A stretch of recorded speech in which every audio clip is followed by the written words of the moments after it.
let in some light. I look next to me, and Patty is gone, and she's been replaced by the bear. He doesn't kill me, but he gives me kind of a coy, Jack Nicholson-y look. Like, will I kill you? And that's when I wake up. And I had that dream for years, and then eventually I attempted to face this lifelong fear. Patty and I went to Alaska. We went to this place called Katmai National Park, which is one of these places that has so many bears that when you arrive, they take you to what's called bear orientation. And they teach you, and it seems counterintuitive, but if you ever see a bear walking towards you, you're actually supposed to clap and make the bear aware of your presence. Like, I'm right here, bear! I'm right here! I'm Mike, and you're a bear, and we're okay with each other. And when they told me this, I was like, oh, I'm going to be murdered by a bear. Because that seems like basting yourself in barbecue sauce. You know, it's like, I'm right here, bear, I'm right here, and I taste fantastic. I've applied condiments so that I'll be less bland. Patty and I went fly fishing. I don't know if you've ever tried this, but it's much more difficult than it looks, and a river runs through it. We're waist deep in water. We're in the rubber pants, and there are salmon jumping out of the water in front of us, literally jumping, which is what I would do if I were a fish. That seems like a great field trip. You know, you're in the boring water all day, and all of a sudden you're like, whoa!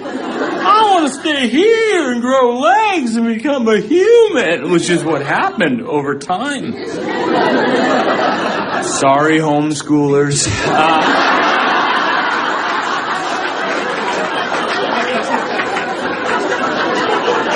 But the salmon are just jumping out of the water, but I can't catch one with the rod. There's this whole kind of maestro maneuver, and if you don't catch one, you feel like an idiot. You're just like, I should have brought a net. Yeah, that'd be a lot easier. You just be like, aha! Snag them with the net. 1, 2 is a lot easier. And the fishing guide we're with, it feels bad for me, so he catches one himself, places the rod in my hands, and goes, you got one! And that hurt, because I knew that I hadn't, and so here's where it heats up. I'm with the fishing guide. My sister Patty's about 75 yards behind us, and I hear her say, Mike? And it was the voice of someone who was about to be mauled. It had a very distinct pitch, It was like, Mike? Like right here, she thought there might be a bear. Right here, that's a bear. Like if she knew the whole time, it'd just be like, Mark!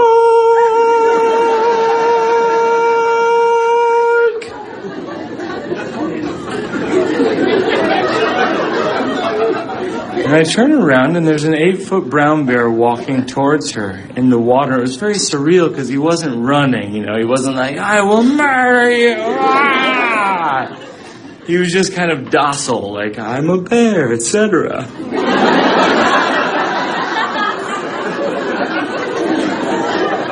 Well, here it was, my greatest fear my entire life, and I was proud of myself because I built up the courage to say, Guide, do something!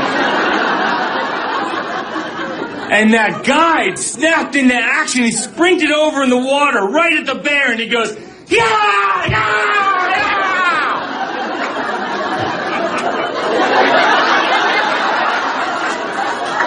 And the bear walks away. He was just like, all right, I'm a bear, etc.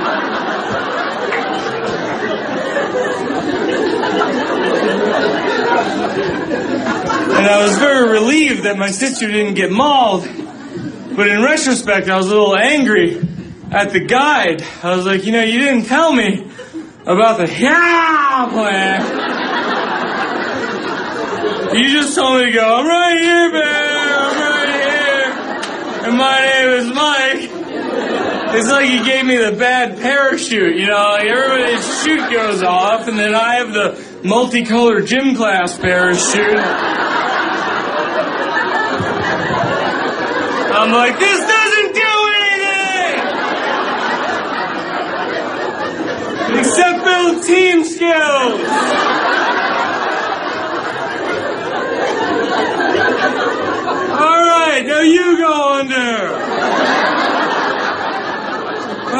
right, now I go when I'm drunk.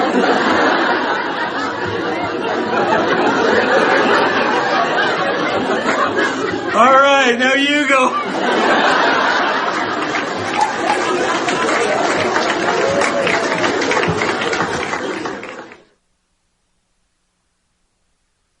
It's a daytime show.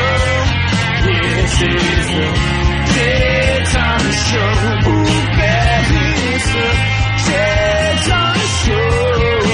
It's a daytime show. Well, out here in very white Hollywood, that's right, bright and sunny, where all the white people, Good the sun reflects off of their faces. Reflect all the white people. That's why it's so bright out here. Gotta wear shades. Too many whites. Stop these whites. So here's what they're doing. The Academy, to stop all this is, I'm not a member of the Academy Awards. I should have tried to join many years ago, and I just didn't, and I don't know why. You need to, I've done enough movies, or whatever, but I just didn't do it. So I'm a member of the Screen Actors Guild and the Emmys and the Producers Guild and all this other stuff. And so I just never joined the Oscars. And I've been to the Oscars a couple of times because I was in movies that got nominated. So I did that and never really gave a shit, to be honest. Didn't care. And so now what you have to do is you have to do one movie, a bona fide movie every 10 years. Or you're not a voter. That's their newest thing. Now, I don't even know what that is going to do to anybody, but remember what I said to you, 95% of actors are out of work 95% of the time. That's true since acting began. And I'm sure that's true of ballet dancers or singers or whatever. It's not like, you're in it all the time. And the way I can prove it is, just look at the nominations, every year in whatever you want to do, the Golden Globes or the Academy Awards or the Screen Actors Guild or the People's Choice or whatever. You see the same names over and over again. And then the young actors come in and you see the same names like over and over again. And so it's just this revolving thing. Now, why do the members of the Academy keep voting for the same people? Every actor I know, we all ask each other that. We all do. We have no idea. So I'm going to say that and somebody said that the movie that I thought the kids should be nominated, the Abraham Atta movie, I keep wanting to call it, No Country Actors, because that's what you're called when you're a terrorist and you're not of some country, the beasts of no nation, right? So I believe that Idris Elba is nominated as Best Supporting Actor. I think he is. Okay, am I wrong about that? Did he not even get into that category? I know he's in the Screen Actors Guild because I voted for that. Okay, he's not in there. So it was a Netflix movie, but I still think it was being put up as a movie. I think Netflix produced it or whatever. So I know Bryan Cranston. He's a nice guy. They rented my house when they made Trumbo in New Orleans. The movie's no good, and his portrayal is nothing special. Great actor, fantastic. When he was on stage as LBJ, people said, it's unbelievable, fantastic. When he did, his television shows, even as a over the top comic for years, Malcolm in the Middle. And then as the crazed, drugged, chemistry teacher, Walter, fantastic, unbelievable. Trumbo, boring, really boring. And there are a lot of these movies that are being made by directors that have been doing comedies for years, which is great. Congratulations. But like The Big Short was done by a guy that does maybe it's Adam McKay or one of them, who knows. And, these guys don't do dramas all the time. There really is a difference. You can absolutely see it, right? So I don't think, and then I watched Steve Jobs the other night, and this night Michael Fassbender, whatever. He is a fantastic actor. He's unbelievable. like in 12 Years a Slave. Oh my God. I mean, just frightening. And I've seen him in a bunch of other stuff. That's a boring movie too. It's like, he's a bad guy, kind of mean to his daughter. He screwed some woman that's crazed hippie, and she keeps bringing the kid around him, and he's worth, $1 billion, and he won't give her any money and all this stuff. And they shot it in the same warehouse. So in the beginning of the movie, they're in this big warehouse, and they're introducing the very first Apple, right? And for some reason, he didn't want to give the Apple II any credit. That's the big, and Seth Rogen plays Wozniak, and he's really good in it. And so then, scene 2, he gets fired, and he starts a new company called Next, and he introduces this cube, and there's dialogue about how the cube isn't really a cube because it's a millimeter or something off. Have you seen it, Steve? No. I'm telling you. That's the dialogue. It's off. And he knew that it wasn't going to work. They have that in the same auditorium wherever they shot the first scenes. And they kind of repainted the place. Same crowd, same everything. So then the movie moves forward. He comes back to Apple. And then they reintroduce whatever the hell they do. And they have the same set again. So if you read in the paper that they spent $140 million on shooting that movie, I would go like, what? On what? You used the same friggin', warehouse. And at the end of it, he's a shitheel. And the woman that, 3 girls play his daughter, and they're cute and everything else. And that's it. It's nothing special. It's just, that's the weird thing about this. So I don't know who else they could have picked. Let's go to, Out of Compton. Good movie, Straight Outta Compton. Not as good as Hustle and Flow with Terrence Howard. That movie was, I don't know even if it got nominated. That movie's unbelievable. Semi-based. Oh, yeah, and the song was great too. But Straight Outta Compton, very good. But we've seen it before. We absolutely have seen this. Now, it's more true because it's, NWA and all that stuff. Yeah. Where did you see it? What do you mean? Explain. Where did I see Straight Outta Compton? He's saying it seems exactly like Hustle and Flow. Oh, okay. No, Hustle and Flow is great. Straight Outta Compton, Boys in the Hood, fantastic. We'd never seen anything like that before. Unbelievable. Boys. See? Okay. Right? So now, Straight Outta Compton is just kind of that same story, except it's about Suge Knight, and Tupac is in there a little bit and everything else, and it's nice and all, but it's not. It really isn't a great movie. It's okay. It's fine. Steve Jobs, not a great movie. It's okay. It's fine. So, yeah, with the other movies, they could have thrown Straight Outta Compton in there. I don't know if you know this or not, but Ian McClellan has said, the famous British actor, that no openly gay man has ever won an Academy Award. That means that closeted gay people have won, I guess. I don't know.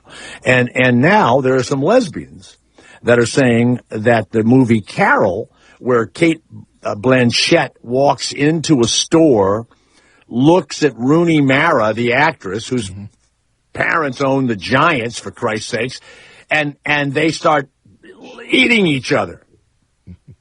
Okay. That's as bad as Brokeback fucking Mountain, which I go, wait a second. How many cowboys have any of you ever met that one cowboy goes to visit another, and then that night they're watching some sheep and they're fucking each other? Doesn't happen. It's unbelievable to me. Could have happened. It's fucking, what? It didn't happen. Could have. No, it doesn't happen. You mean Cowboys to tell me that cowboys don't get lonely out there? They don't fuck each other. No, they don't. You don't know. I tell you what, you put a penis in my ass with a cowboy hat, that cowboy hat flies off, okay? The next time I'm out camping on the range, I'm going to break a beer bottle and I'm going to put cracked glass around my cot. What do you think of that? So that if somebody tries to get to me, their feet will be all bleeding. Just promise me you'll videotape it. Mm-hmm. And that won every fucking award in the world because that was kind of the deal. That Chris Rock is going to stand up there and murder all of these white people is going to be the most fun we've ever had at the Oscars. And now their ratings are going to be absolutely, through the roof. Just absolutely through the roof. So it is, I don't know, who are the other nominees for Best Actor? There's, Best Actor in a Leading Role is Cranston in Trumbo, Matt Damon in The Martian. Oh, hold it a second. Did you really think they were going to leave him on Mars? No, I like that movie though. And I thought Do you think it's a great movie? Think it's a great movie? I don't think any of these movies are great. Well, that's what the Academy Awards is about. Well, I think the Academy Awards suck, but hey, wait a second. Max was Mad Max is a piece of shit. A total lie and piece of shit. I'm sorry. To me. Agree. Yeah. And they said that they even showed how they filmed it, and then they lied to us, and she said, oh, she was driving the 18-wheeler and everything else. All of you that drive 18-wheelers, do you really believe that Charlize Theron or the other actor, Tom Hardy, could drive an 18-wheeler through the desert? Do you really, any of you believe that? I doubt it. I doubt it, seriously. And by the way, her arm was still on her body when they shot the movie. They, CGI'd it out at a later date. Green sleeve. It drives me crazy. Now, I did not see the Sylvester Stallone movie. Creed? At all. Creed was great. I didn't see it. I hear the guy's great, though. He was really good. And, the kid, right? Michael B. Jordan was great as Apollo's son. Maybe he should have been nominated. Yeah. And Stallone was really good, too. He was really good. Now, he was nominated at least for the Screen Actors Guild. I don't know if it's an Oscar. I believe he is. Yeah, he's Oscar for supporting role. So a lot of people have said, well, wait a minute. There's a black woman that is the president of the Academy Awards. Okay. That was few years ago when there was an uproar about no diversity. Years ago, we sent our kids, when we were stupid Hollywood assholes with nannies and trying to fit in and all this other stupidity, and we sent them to this nursery school in Hollywood. And Jack Nicholson had his kids there, and Bruce Springsteen had his kids there, and Jamie Lee Curtis is out front directing traffic. I'm not kidding.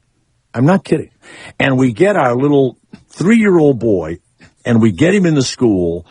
Who the fuck knows how much it was costing? I forget. But my wife would come home, and she said, I saw Jack Nicholson getting coffee, and I saw Bruce Springsteen getting coffee, and the whole deal. And so what do they have? They probably have, I doubt if they had 4 black kids in that school, right? They had a black headmaster woman, a black headmaster.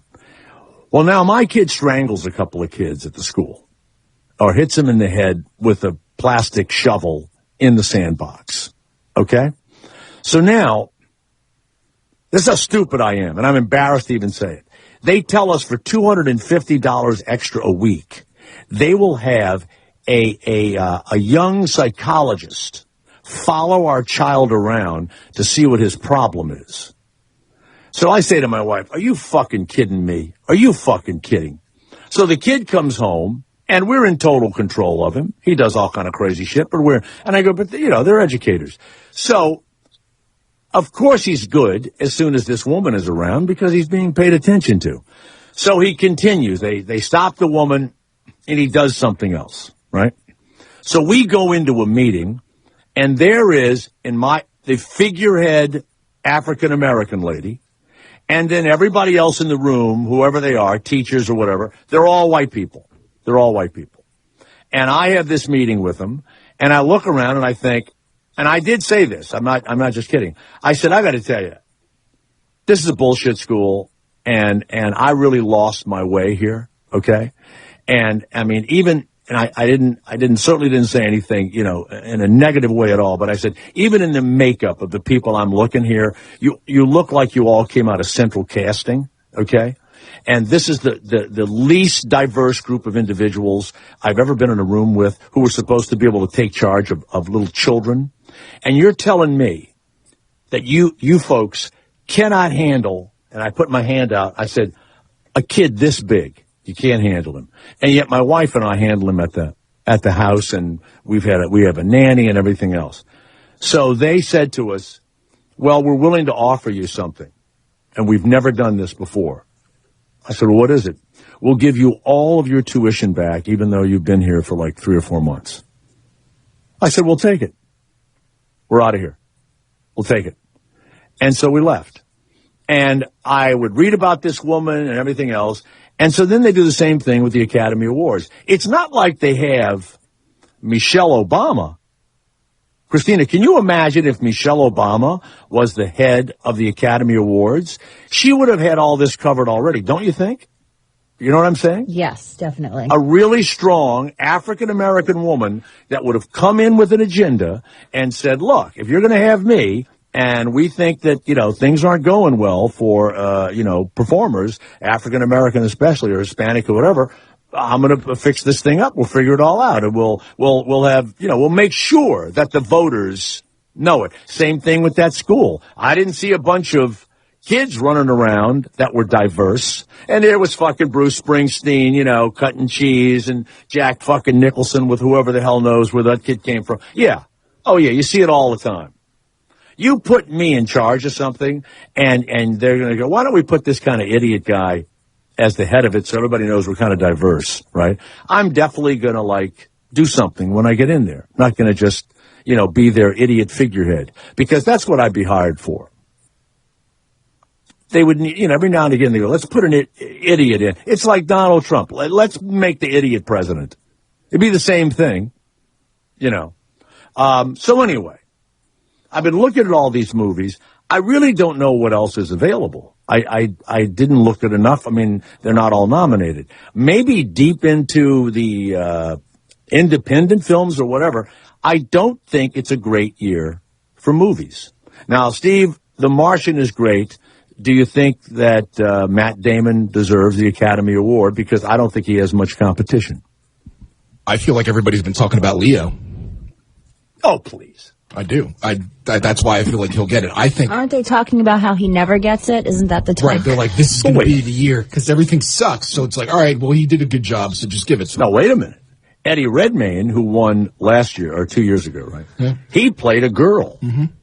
Now, I watched that movie, and it was really hard because, sadly, I really don't have any interest in that subject matter because we've lived through, Bruce Jenner's whole ordeal, and we saw the real thing, and we've seen it day in and day out. So now they do this movie. It is gut-wrenching, and the woman that plays his wife in the movie should win the best supporting actress, a female lead, or whatever it is. She should win that. And she was an ex machina.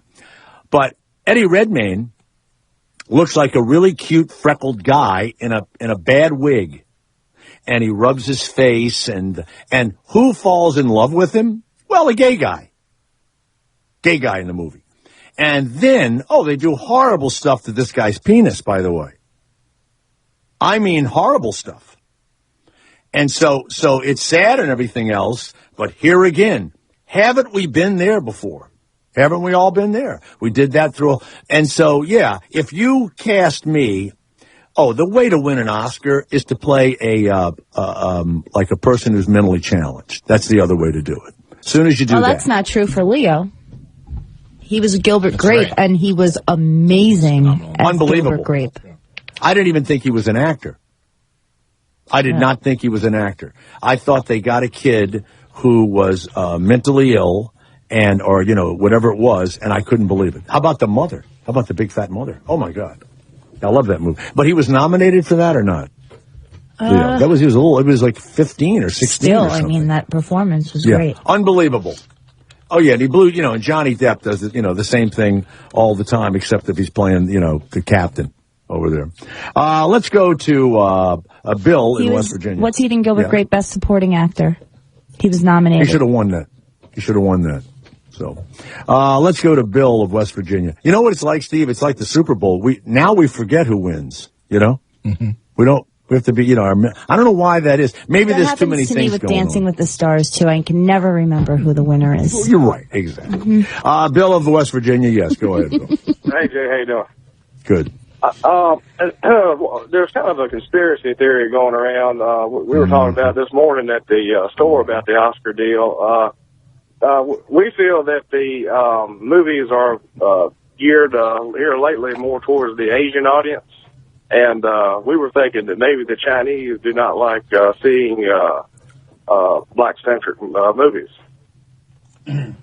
So you're saying that the big money is in China, which, by the way, you can't get a movie made unless they think you can play it around the world. There's no doubt about that.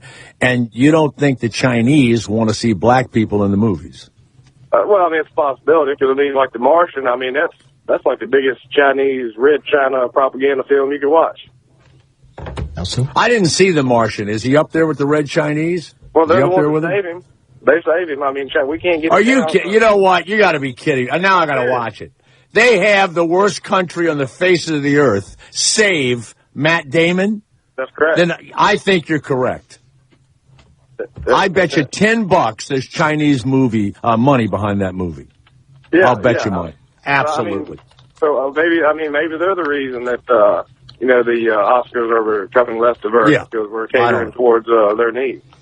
I only saw 2 films. Now the other thing is when they have these really broad comedies, and they never nominate like has X-Men ever been nominated for like the best movie? No, right? They never do. Nothing like that. They never do those.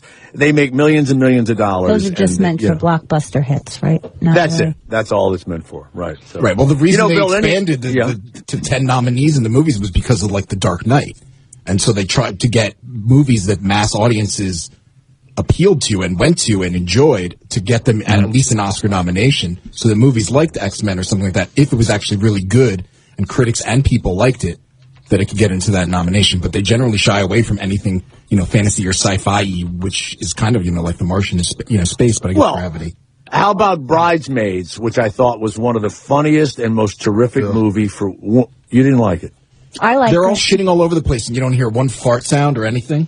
Wow, okay, so that's that was a huge... really Christ, specific. That's very specific. Thank you. Hey, let me tell you something about Straight Outta Compton. I'm going to tell you something. They had fart sounds. I'm going to tell you 2 quick things. Not one woman in it does anything, and there are hundreds of women in this movie. Hundreds. They show them all. They're either sucking a guy's dick or getting fucked in a swimming pool by the hundreds. And then the guys are all getting their dick sucked and everything else. And then somehow, without any discussion about it, and they all have illegitimate children, without any discussion, 2 women toward the end of the movie are sort of strong figures. I guess Ice Cube's wife in real life? I don't know. But it's like, and nobody does any cocaine in Straight Outta Compton that I saw. Nobody. They smoke a ton of dope, but I don't see anybody doing it. I don't see anybody doing any blow. I'm looking at, one quick question, too. And because of that, Steve, I won't vote for it for best film. What is it? Hey, the guy, John Raffensperger, plays on, you see him on the new weight loss commercials. Have you seen him? You mean the mailman? Get rid of him. Get rid of him. Nice try, buddy. Yeah, I'm going to do that. Let's go to Jen of Ohio. Yes, Jen, go ahead. Yeah, Jen from Ohio. Jim. Ken from... Oh, Ken. Who is Sorry. Ken? That's all right. You know what? We're part of the Chinese conspiracy, and we can't say the American names properly. Hey, that's all right. Ren? Hey, I just wanted to comment Ren, is that on... you? Just call me Zing Pao J. Huh? I just wanted to comment on the Cerise theory about her not driving that truck in that movie. Yeah, right. I think it could be possible. The equipment in the industry has changed so much. That could have been an automatic transmission. All she would have had to do was put it in gear and press on the gas pedal and get it moved forward. I don't ever remember in the movie. Wait a minute. Wait a second. Oh, well, to drive it straight? Yeah, maybe so. I could probably drive it straight. I don't recall her backing the truck up in the movie, did she? To be honest, if you put me and Charlize Theron in the cab of an 18-wheeler and told us to alternate and try to back it up, we'd win an Academy Award for that film. Right, but to move forward like she did, though, I think it could be possible easily. I don't think she touched a gear. Automatic. I don't think she touched a gear or did anything. I don't think she did a thing. She wouldn't have to touch a gear if it was automatic. She didn't get in the fucking truck, okay?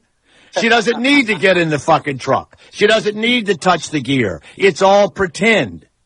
Well, yeah, I'm sure there's a lot of movie magic in it, but hey, it was a great. Yeah, and then they lied, and then they had the after the movie thing, and I'm looking at it going, they lied to us, because then they showed Perfect Storm. That movie was ruined for me because before it even came out, HBO showed you exactly how they made it, and that they made it in the big tub over there at Paramount, and then every time they tried to put the actors into the fake boat or whatever, they all got so seasick they had to quit shooting.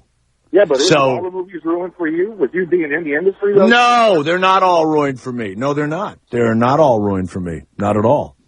Oh, wow. When Eddie Redmayne put his penis between his legs and danced around in his room, I like that. I kept rewatching that. I like that. Why am I not surprised? That's acting. That's acting, or as I like to call it. But the Cowboys, they keep to themselves up there, right? Schmacting. I think we've noticed that you've been talking a lot about penises a lot. Thank you. Yeah, I'm glad you right. noticed, Ken. All right, Ken of Ohio, thank you very much. Thank you. All right, take care. You look Thank great you. in a dress. You talk a lot about Thank penises. Thank you. No. I like that with the penis in between. I think it's funny. You know. I mean, if I was gay or wanted to be a woman or had some weird thing going on, you know, I mean, I think I would laugh about it with my friends, and I've said before, I'd be totally private. Yeah, exactly. I'd be totally private. Little boys have pretty penises. Wow, that's been edited. That was edited. Edited. I never said that. Boy, they see that? Let's go to David, who's in Nashville. Yes, David, go ahead.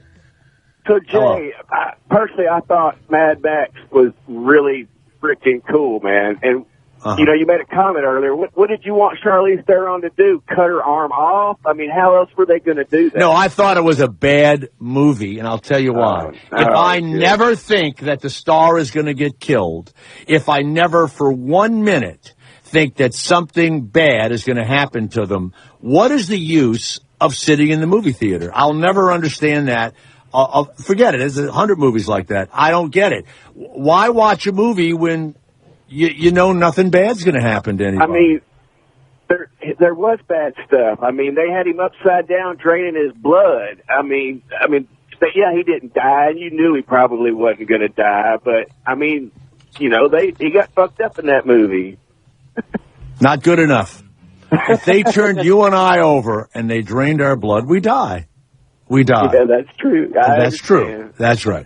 And Charlize Theron doesn't drive a truck through the desert with one arm. And then have them tell me that she did. I don't, you know. Now, I'd like to know why she dumped Sean Penn. That has never really been talked about. But she dumped him right around the time. Yeah, he did something. Don't you think, Christina? He did something. He probably did. I mean, he might have. You know what? Yes, he is. He might have had one of his little accidental outbursts. And, you know, like you, Christina, and I'm sure a lot of guys' wives out there, if you ever, I'm not going to say hit her, if you ever do that to me, we're done. And if you're a smart woman, you should mean it. Right, Christina? He might have done one of those little explosion deals. You know what I mean? Yep. One of those might have went off. Yeah. Hey, by the way, speaking of Sean Penn, what a guest we have coming up. How many of you would like to buy an El Chapo shirt? That's right. We have him coming up. El Chapo, the big drug dealer. Shirts on sale at the Jay Thomas Show. All right, David, thank you very much. Thank you. All right, thanks. All right, thanks. Let's go to Tim, who's in Ohio. Yes, Tim, it's Jay Thomas. Go ahead. Hey, so I was like, home. You guys have digressed from my subject a little bit, but I was coming home and you were talking about the Oscars being biased and whatnot, right? Yeah. So how many white folks are nominated for the BET Awards? Yeah, that's already been brought up by... She hasn't. I didn't catch the whole show. No, what's her name? No, the black woman. What's her name? Dash? Stacey Dash. Stacey Dash thinks that they should close BET and that they should close... the awards, but what else? Everybody thinks that she should close her mouth. Basically, what she's saying is, if you want everybody to be equal, then you can't keep separating everything. So there shouldn't be a black Miss America. There should just be Miss America with blacks and whites and Latinos and Asians and so on and so forth. Tyler, we've had this debate actually for years between my family and I. Let's pretend I started a National White Persons College Fund. Well, now, wait a minute. There is a community college in Oregon that is having White Awareness Month, Christina. I think I sent it to you. Wow. So I looked a little more. Wait a second. No, I looked more into it. Yes. And I see that a bunch of Republican congressmen or whatever are angry at the school. And I'm thinking, well, why are they upset with the school? Because, of course, what they've done is the White Awareness Month is a course or whatever to make people aware of how whites have discriminated and done things to get what we have today. Well, so it isn't a White History Month where you just study white history. So it's not about it's about how evil. It's about how evil we are. We're evil. And I guess my whole point isn't that a form of discrimination? I don't know. Not when you've been fucked over. Not when somebody's fucked over you. It's not a form of discrimination. Fair enough. I can agree with that, Jay. If you've been fucked over for a long time, I don't know how long it lasts, but you get to just, every time somebody says something to you, it's like going like this. Oh, yeah? Well, I only have 1 foot. Now, you're done after that. Well, I mean, I suppose... That way you're done. You're going, I only have oh, how about this one? I've been with guys like this. Oh, yeah? Well, I went to fucking war, man. I went to fucking war. Like that. You're done after that. You can't have a discussion. So let's say you're talking about where you'd like to eat. And you go, look, why don't we have sushi tonight? I don't want to have sushi. Oh, fuck, man. You never want to have fucking sushi. What do you want to have? I don't know, but I went to war, man. I went to fucking war. Well, all right. Let's have Mexican. They want, but I mean, that's it. From this point, no. There are people that deserve it. If I don't have anything, I can't think of anything. Feel bad for me? I don't have anything. I need something. I need I need a disability of some sort. I want to throw this up to people. I never, you know this, Christina and Steve. I'm never, if I talk money and I say, oh, my money's bad or whatever, you both go, what? Oh, your money. What do you think of our money? Our money's, we don't have money. And the other day I said about how you live on vacation, and I said it was 80 degrees. I got nothing but fucking hate emails. Oh, really? You're an asshole. You're no good, whatever. I mean, I got nothing. You know what I'm worried about right now, to be honest with you? I'll be honest with you, Tim. We got so much sunshine here in California. I'm afraid of getting, like a spot or something. Skin cancer? How about that? Hey, I can get skin cancer. See, all right, feel bad for you. All right, we'll have Italian. Yeah. I feel bad for you, Jay. Thank you. All right, Tim, thank you. Hey, I appreciate the call. Yeah, that's right. Off of all the white people's faces. Mm-hmm. That's exactly right. So let's go to Giovanni, who is in Wisconsin. Yes, Giovanni, go ahead. My comment was, I'm an African American. I just don't quite understand why if you're an Italian American, you're still a Caucasian. But if you're a Black American, a Latino American, a Chinese American, you're have a title or a prefix there. Right. To be honest, I don't know either. And by the way, I don't know many black guys named Giovanni. So, that's fine. Really, Wisconsin, no less. My God, Giovanni, the black guy from Wisconsin. I got to tell you, you ought to be up for some sort of an award. And why, sir? A black guy with an Italian name in Wisconsin. I got to tell you, there must be some award ceremony for someone like that. People with unusual sounding names of diverse backgrounds. It's an unusual name because I'm a black person. It's an Italian name usually. It's an Italian name. Well, my middle name is Vendrell. My last name is Gillespie, so that's Spanish and Irish too. So I'm just a complete You don't have an Italian parent? Either one of them, Gillespie? No, my parents are both African American. Wow. All right. Well, you have a beautiful name, and you also have a funny way of breathing. But you sound like a great guy. I don't know why. So why don't you just stop saying that you're African American? Why don't we just? I guess so. Let's stop saying it. I'm saying, why is there a stigma? Why can't we just go ahead and just be who we all are. I'm with you. All be Americans. I'm saying, but once that stops, that'll be a better way to close that racial gap. Well, as long as let's take coaching. Yeah, let's take coaching. Every time a team hires a black coach, a lot of black coaches have been hired. They make a big deal out of it, and then when the number of black coaches goes up or down or whatever, they make a big deal out of it. And I'm going to tell you right now that there are so many great black coaches out there that, Steve, correct me if I'm wrong, I don't think the owners and or the colleges, they're looking at a fucking guy that can win, right? They don't, and I mean it. They don't give a shit what he is. And that I believe, Steve, that's really changed, don't you, Steve? Don't you think that's changed? It has changed. I think so. I believe that too. So I think they ought to stop doing that one. How about this one? Now you have to be a lesbian American. You're a transgendered American. All of that stuff. I completely agree. I believe all those stigmas should be taken away. It closes the bridge or the gap between all those different things when you're all one thing. Wow. All right, Giovanni. Commonality. Thank you. Commonality. Thank you. You know what we do? We give them all a voice here. Everybody gets a voice. Let's go to Miguel of Texas. Jay Thomas the other day, this is if there was anybody listening, he began to mine the horror of diversity. If there was just any kind of, I should start my own little magazine, like Jay Thomas Today. Yes, Miguel, go ahead. Shout out to the Latinos. We got a voice on Jay Thomas show. You do. Right. Now, wait a second. Do we have any Latinos represented in the Oscars this year? That's it. Not just No Country for Old Men. What? That's it. No Country for Old Men. Oh, what was his name? That's right. Well, yeah, Javier Bardem. He was good. He was good. Damn but right. Also, is it not true that in every movie, the South Americans or Mexicans, you're always a drug dealer or whatever, right?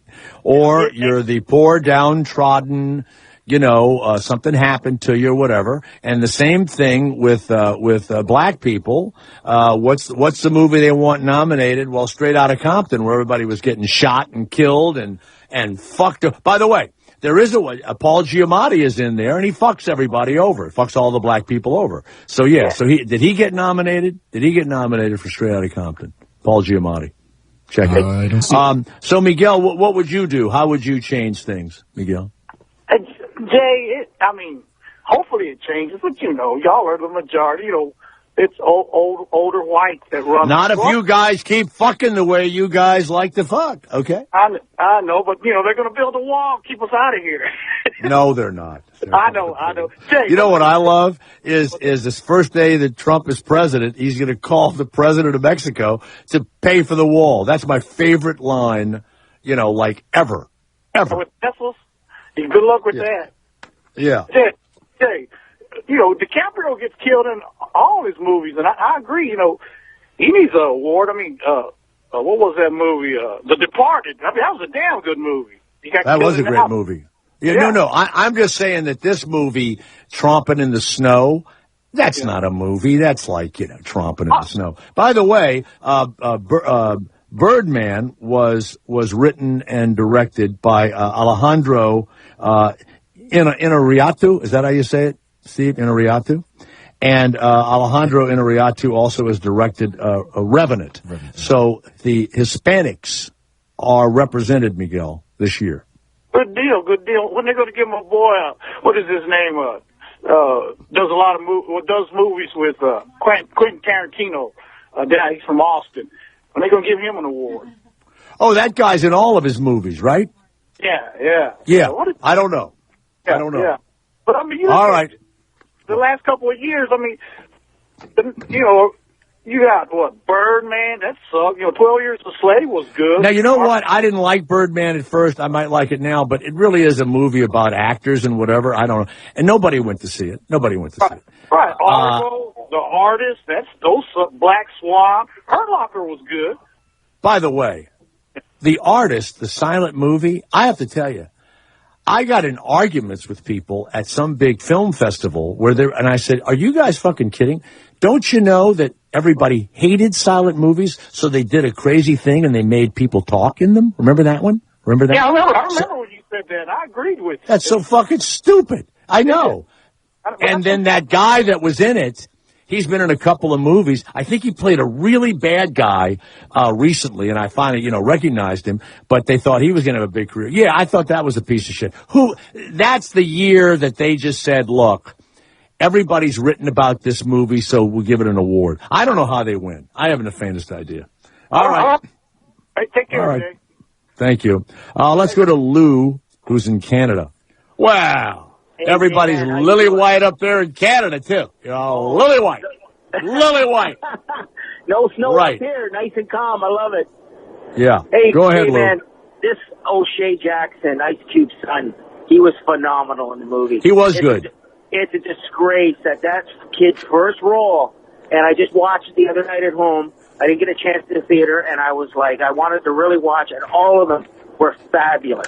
The guy who played Easy was so you are, yes, you are correct. I don't think the movie would have been the best movie, but yes, there were actors in there, absolutely, that deserved a nomination. And I agree with that. It's a shameful, and I'll tell you right now, it really puts a bad taste in your mouth for the direction that we're going still. But I mean, you look at like Dr. Dre was there during the movie, consulting. So you're getting as much fact as possible in a movie like that. It's not. By the way, when they showed Suge Knight in that thing, I mean, Suge Knight is still alive and he's up for murder and stuff. I got to tell you, those guys to this day are scary. They are very fucking scary. You betcha. Oh no, they really are. And I was in radio. Yeah. I just got to LA radio when that movie was starting, when that movement was starting. Now I was at a dance station. We played a few of those songs, but they were too rough for us. I'm going to tell you right now that we had a guy in the afternoon, and we were a Hispanic and a I guess black and Hispanic station. We had white listeners too, but we were like one third, and we would go to promotions and we would hear guns and shit going off, and we were scared to death. And we had the stupid van and all that fucking shit. We had a guy in the afternoon who quit. He said, I will not go to this promotion and stand out in the street in South Central LA. And they said, well, you have to do it. So he quit.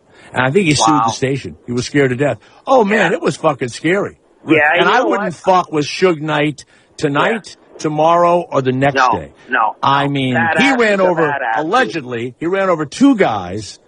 With his car recently. Okay? Unbelievable. Ran him over.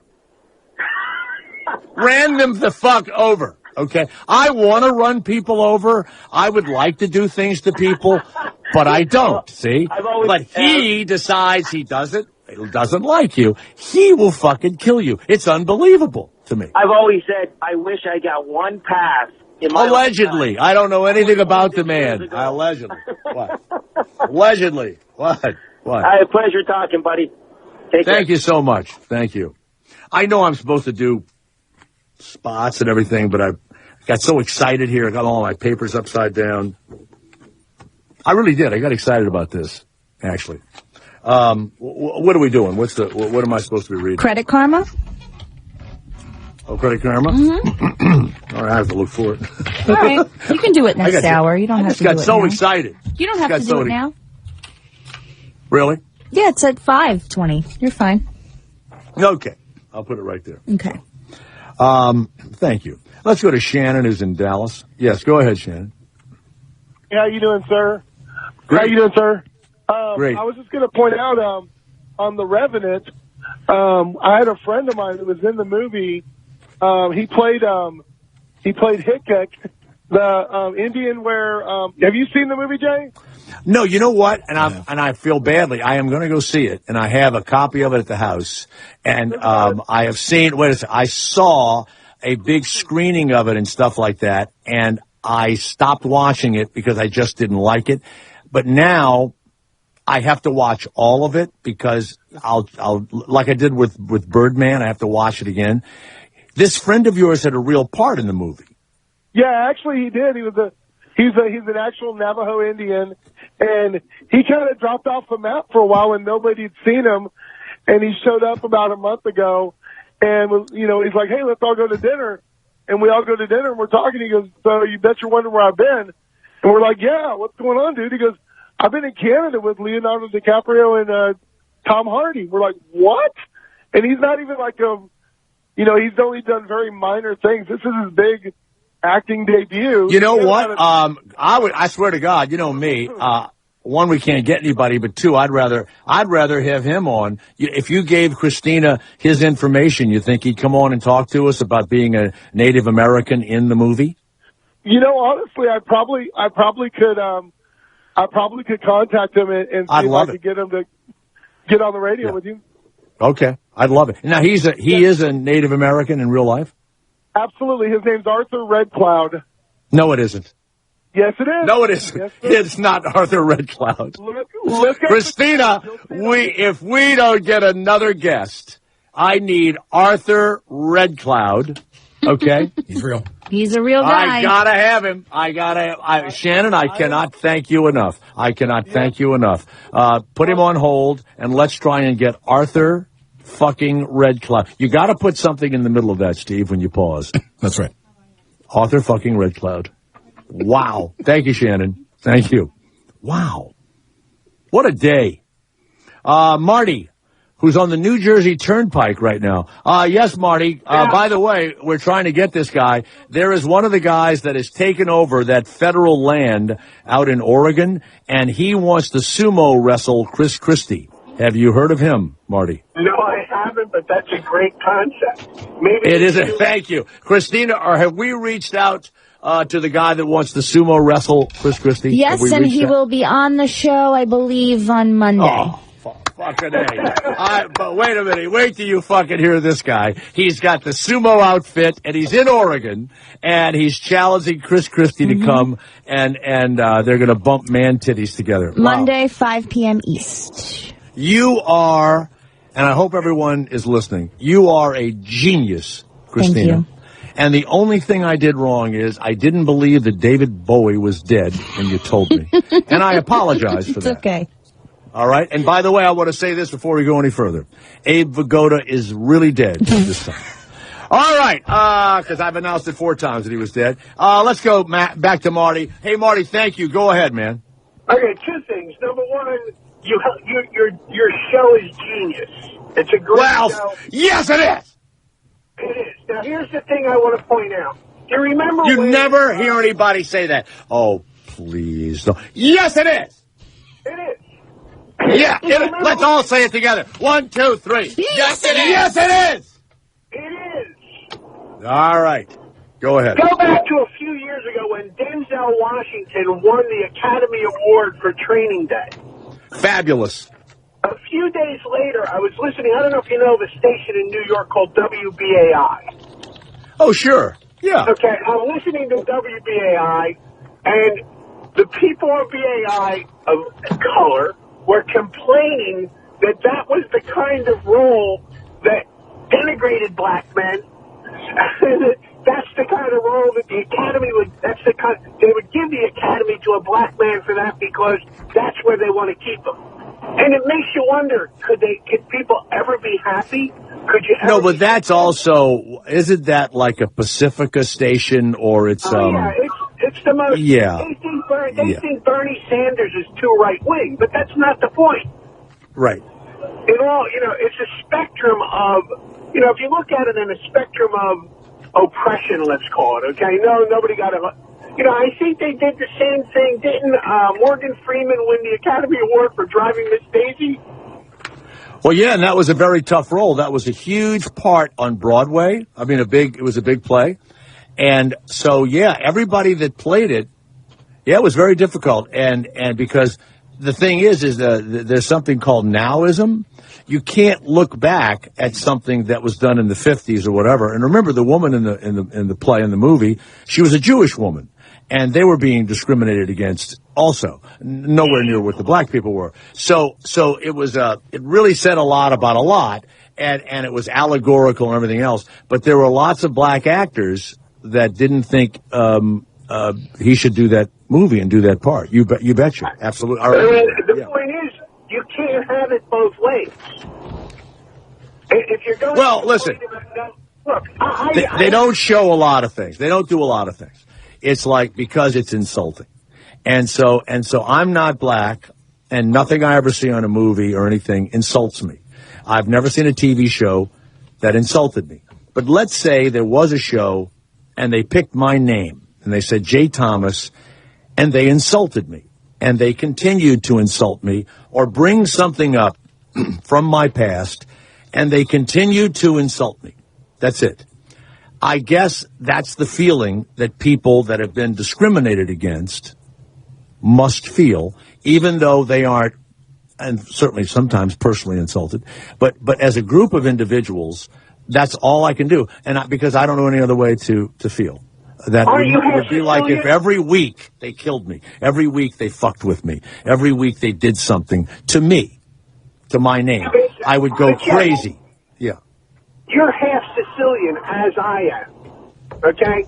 I know that. And you know what? Hey, and watch your fucking mouth, okay? My mother and father, God rest their souls, would never watch something like The Godfather. You don't think either one of your parents went to hell? I have no idea. Maybe my father. Okay, just checking. Maybe your dad did. He's a pretty mean guy. My point is, you know what? Wouldn't you love Charlie Rose one time to look at a guest who said, well, both my parents are gone, God rest their souls. And Charlie, wakes up enough and they fill his, the pouches under his eyes. He goes, hey, you don't think either one of your parents is burning in hell right now? I mean, I think I'd watch. So, yeah. So go ahead. God rest their souls. Anyway, what about them? They were always upset by Italian gangster movies. They thought, they're making all of us they're painting us all as gangsters. When, in fact, we had family members that were in the rackets. Do you know what I mean? But right. Every group has an axe to grind, and I just always felt that was. But when they were upset, and I think people are going to call up and complain about me, keeping you on this long. All right, thank you very much. Thank you very much. All right, Marty. There's old Marty. Let's go to Dave, who is in New Orleans. Hello, Dave. Jay Thomas, go ahead. Dave of New Orleans. You there? Have him hold on too long or something? I don't know. Bill of Canada. Yes, Bill. Jay Thomas, go ahead. Hey, Jay, how's it going today? Good, thank you. I just wanted to, I haven't heard much about that movie, Sicario. Did you I never saw that movie. No, I didn't see it. Is it nominated? I didn't see it. It's not nominated. I liked it. Yeah, I need to see that too. It was a fabulous movie with the cartel and the FBI. And I mean, there was some really good shootouts in it. And I mean, it was just an awesome movie. And I haven't heard word one about it. Was it a drug deal? Was it a drug kind of a thing? There's a cartel guy, Columbia cartel guy, that U.S. is helping to kill a cartel guy in Mexico. Yeah, but you know what? I bet it is good, but haven't we seen that a million times too? Yeah, I don't know. Just with Josh Brolin's been so big and Emily Blunt, I just never heard anything about it. That came and went. All right. Thank you, Bill. Thank you very much. By the way, we knew that El Chapo was captured because Sean Penn went and found him for the for the police, allegedly. And he went into the jungle just so he could do something, hopefully, with that actress. And it's, But anyway, we'll have a person that says, if you'd like one of El Chapo-type shirts, they're available in just a few moments.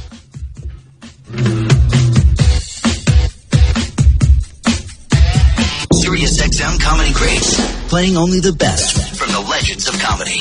Channel 94 and on the Sirius XM app. Sirius XM Politics presents exclusive live coverage from the Iowa caucus. The first official event to find out who will continue to run for the White House and who might not. From SiriusXM Patriot. This is Stephen K. Bannon with Breitbart News Daily. From SiriusXM Progress. This is Mark Thompson. This is Ari Ravenhoff. And from SiriusXM's POTUS. I'm Jimmy Mason. I'm Tim Farley. Live, exclusive coverage, all day Monday. The Iowa Caucus on SiriusXM Politics 124 to 127. Or stream through the new and improved SiriusXM app. Hey, Papa John here.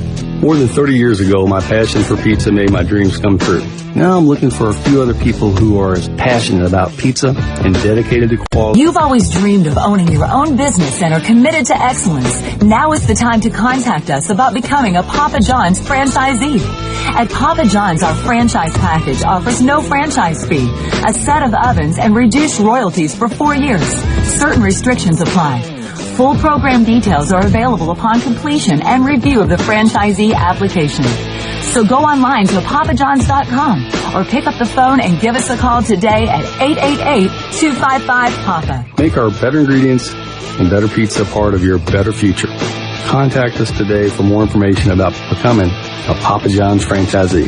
Go to papajohns.com to learn more or call 888-255-7272. That's 888-255-PAPA. Credit Karma. They do things differently. Credit Karma offers truly free credit reports, no strings attached. No credit card is required. With Credit Karma, you get a free report, helpful tools, and access to special offers. It's an incredibly easy service to use. There are 45 million members already using it. It's Credit Karma. You go to creditkarma.com/comedy, and they're there waiting for you. If you need help with any other resolutions, we really can help you. You want to check your credit? Most people don't even know their credit score. So now, if you haven't checked it in a while, you're going to need to know what's going on. And by the way, it is not like other websites. These credit reports are not confusing. They don't come with any hidden fees.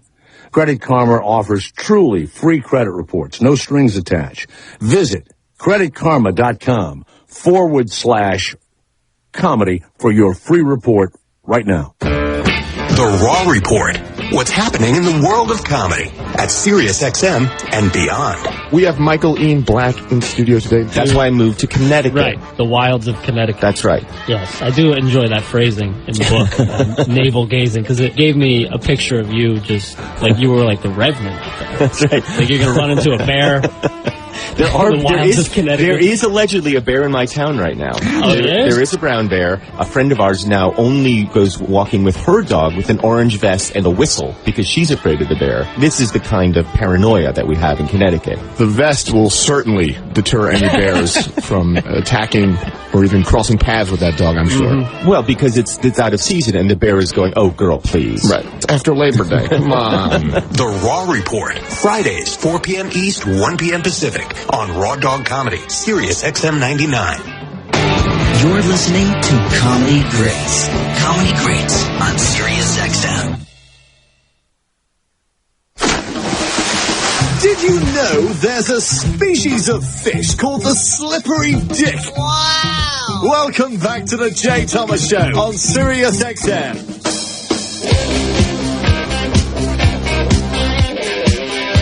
Plus, Donald Trump's father was a slumlord, and we have a song to prove it.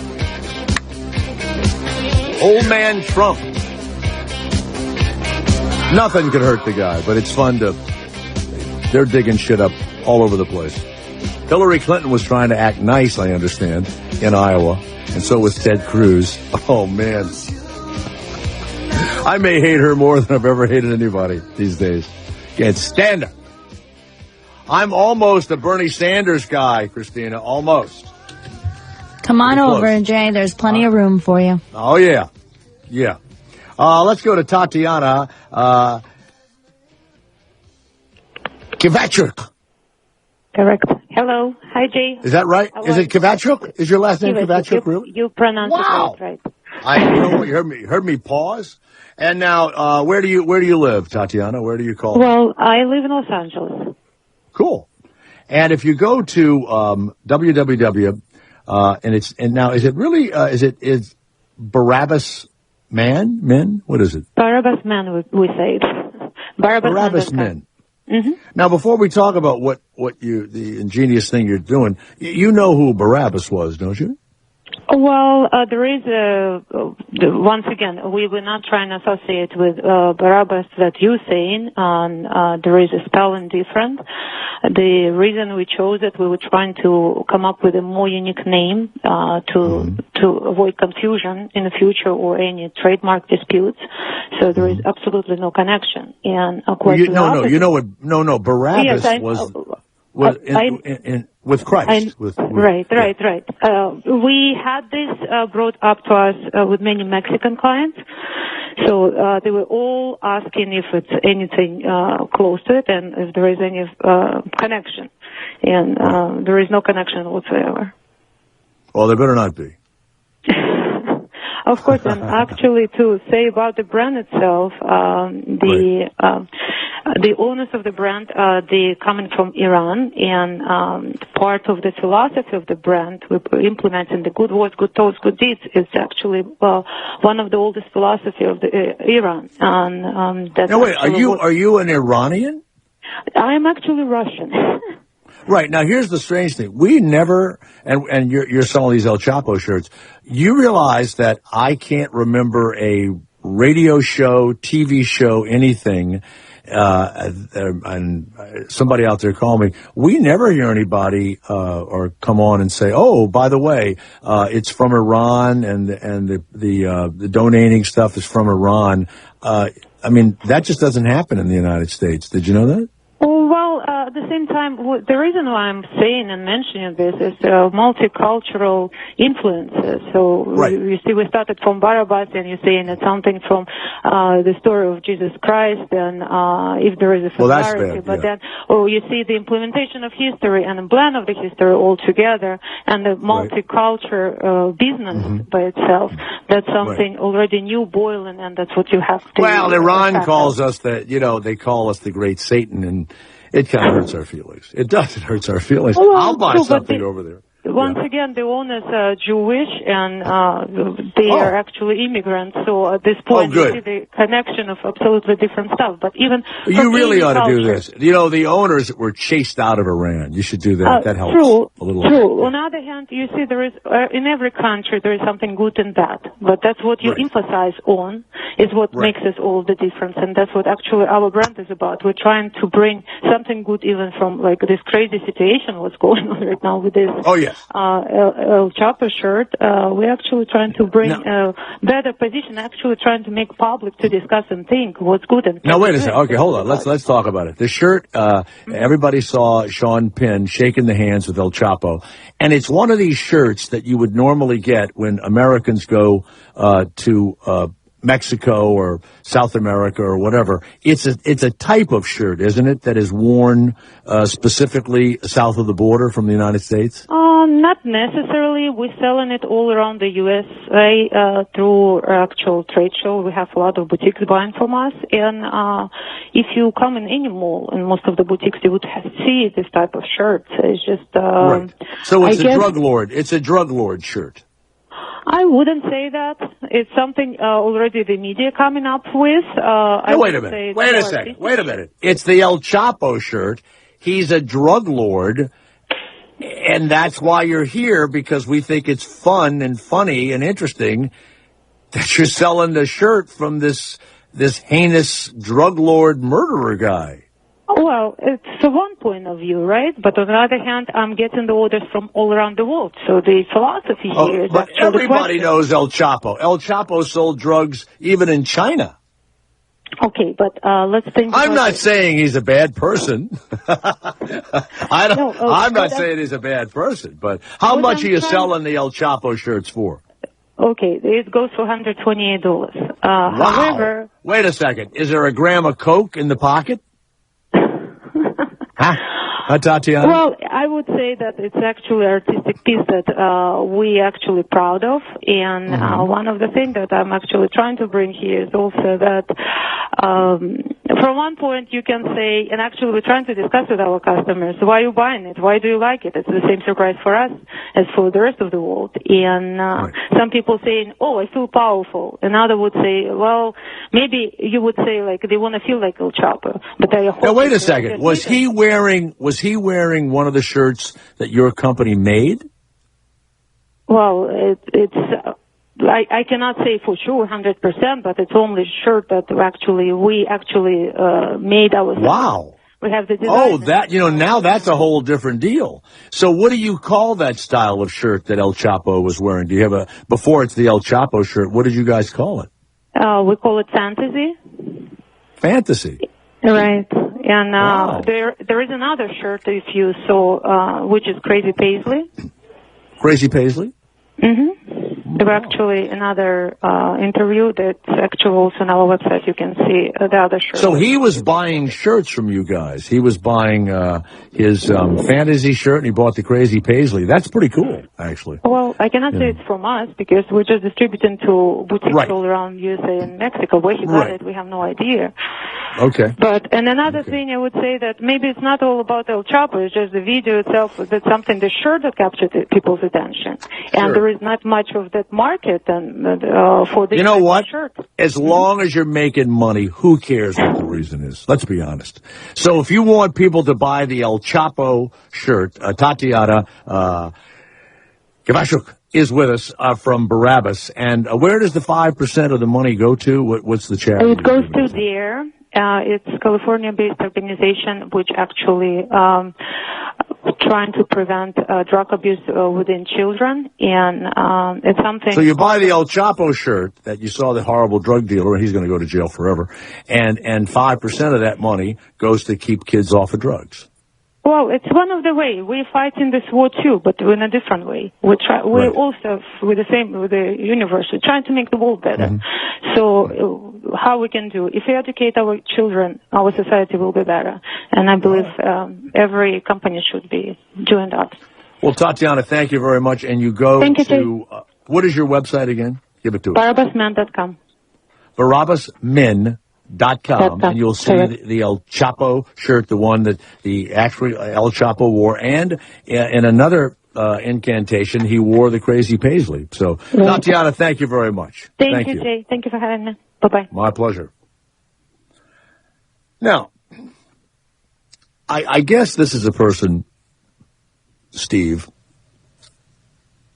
that didn't realize who Barabbas was. That's what I'm thinking. Barabbas was, I believe, the Romans had said they would set someone free, and they would allow I guess it was all Hebrews. I don't know. It had to be Arabs, Muslims. I don't know. Maybe it was all Hebrews. Who knows? But they said they would set him free, and so they brought Christ up, and then they brought Barabbas up, and they had the crowd vote, and they voted to let Barabbas live and Christ crucified. Is that the story, or was he one of the criminals? Set him free. So the crowd, the townspeople chose, was he a murderer or a thief? I'm looking. That may be the worst name of a company I've ever heard. The Freedom at the Passover Feast. Oh, boy. So there was a Passover. They liked Barabbas more than they liked the man of peace. So it was kind of something, it was like a tradition at Passover, a Passover custom. So it kind of required Pilate to do something like that. So he communicated one prisoner's death sentence to popular acclaim. So basically the crowd got to choose. Mm-hmm. And so it was, and then the crowd elected that he could be set free. So it was either Barabbas or Jesus would be released from the Romans' custody. If I was Jesus' father, God, I'd have sent the bolts of lightning at that point. I mean the bolts of lightning. Now, here's what I think. When you really look at all this, if there really is a God, now think about this one. They voted his son down. They treated him like shit. Then they crucified him. Do you not think from that moment forward, instead of cleansing us of our sins and all that, do you not think that we, the human race, was cursed? Because I don't think things have really gone well after that. I've never thought of this before.